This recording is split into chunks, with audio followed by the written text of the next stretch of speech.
दो चोर। राजा कृष्णदेवराय समय समय पर कारागृह का निरीक्षण करते रहते थे।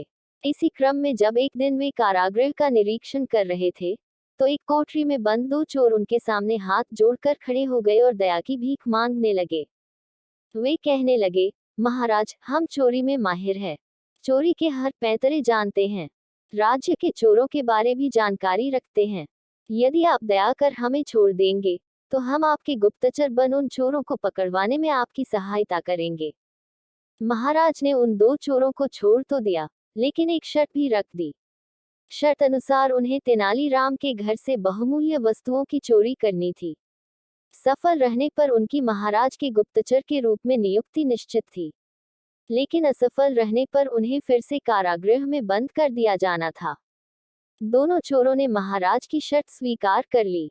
रात में तेनालीराम के घर के बगीचे में झाड़ियों के पीछे छुपकर बैठ गए और तेनालीराम के परिवार की सोने की प्रतीक्षा करने लगे। रात का भोजन ग्रहण करने के बाद तेनालीराम रोज की तरह अपने बाग में घूमने निकला, तो उसे झाड़ियों के पीछे कुछ हलचल महसूस हुई। तेनालीराम तीव्र बुद्धि का था। उसने अंदाज लगा लिया कि हो न हो घर में चोर घुस आए हैं, लेकिन वह सामान्य बना रहा। उसने चोरों को ये भनक नहीं लगने दी कि उसे उनके होने का आभास हो गया है।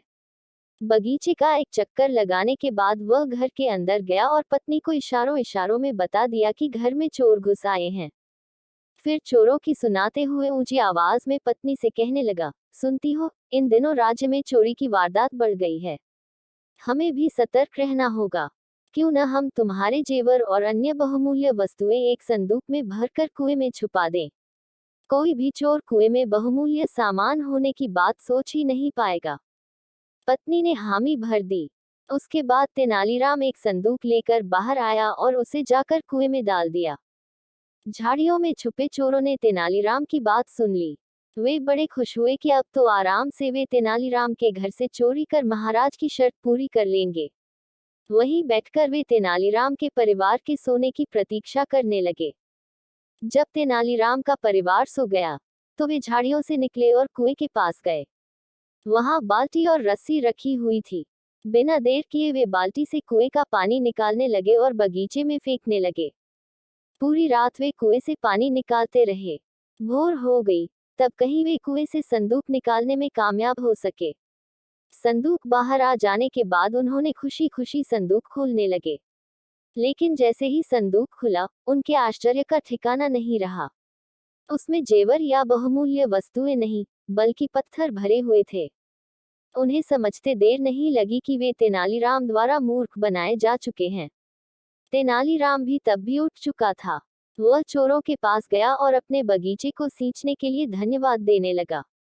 दोनों चोर बहुत शर्मिंदा हुए। तेनालीराम ने महाराज के सैनिकों को बुलवा भेजा था। कुछ ही देर में तेनालीराम के घर पहुंच गया और दोनों चोरों को ले जाकर कारागृह में डाल दिया गया।